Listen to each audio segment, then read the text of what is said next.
Why couldn't you guys get a price on 80,000? Just offer it. So I wanted an optional. You didn't answer that question.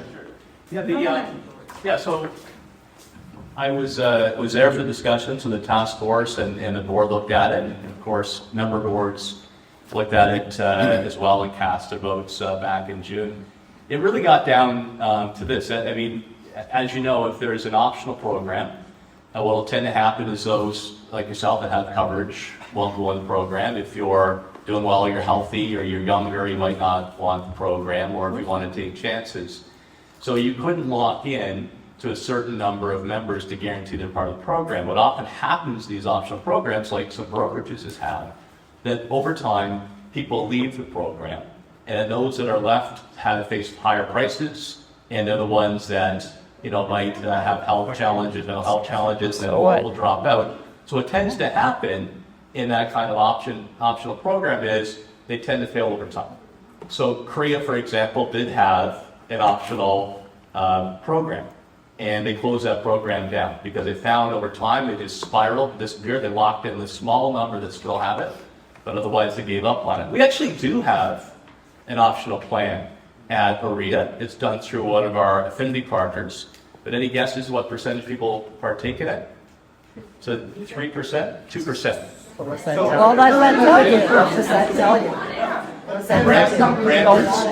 Brantford similarly, right, has a program that I think it's like 1 or 2%. Those boards that actually have a group plan where everybody comes to the table, whether you're young, you're old, you're healthy, you're not, you're going to use it, you have 4 kids, 3 kids, you're single. That gives the insurers a greater ability to quote and actually give you much more benefits than an optional program. That's why you need the group. That's why you need all in. Otherwise, you don't get the extended coverage around retirement, around critical care, accidental death, and disability. You don't get the additional benefits when it comes to no tests at the beginning. Everybody qualifies. So if you want to have the board looked at this in the task force, if you actually want to have a good program that you can't get on the street, then you have to be in a group program.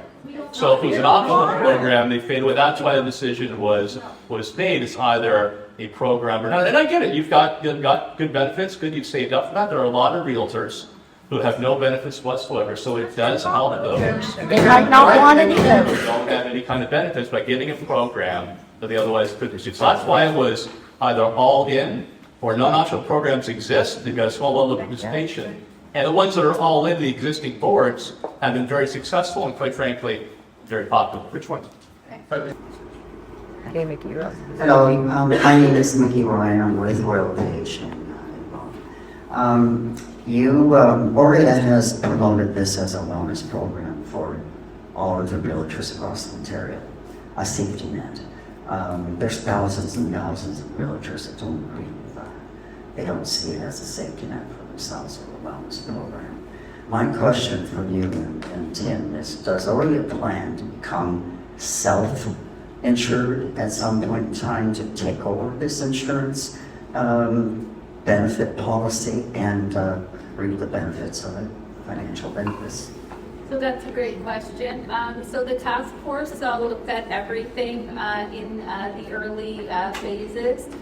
So it will take 1 to 2 years for us to have history as a class, where the risk is spread, and a member sort of touched on this earlier. So it will take between 2 and 3 years to have that. It is something that will be looked at in the future to be self-insured. But that is a savings for members. It's not, this is not being looked at as being a profit center. Bingo. But it could also be seen as a reason for Korea to make themselves continue to be valid in our industry. Correct. Support that. Sure, but as I said earlier, we're not for profit, so it's a flow through right now. Future decisions will be decided by future boards. How many insurance providers were interviewed for this 96,000 member plan? How many of those got back to you, and what was the differences in cost, and how many of them needed to be full mandatory? Hi, thanks for the question. So it's sort of two parts. We RFP'd it first for the broker. It was put out to approximately 8 brokers and 5 responded, and 1 was chosen from that. And then OREA and the broker put together the RFP for the insurers. It went out to 18 insurers and 11 responded. We actually thought that the program would be built all by one insurer, because we thought that's how we would get the best pricing. But in fact, there's certain insurers that specialize in certain insurance. So by putting them together, who specializes in what, we were able to get the most amount of benefits for the best price. And the insurers that were chosen, I said it in my presentation, but Green Shield is delivering the health benefits.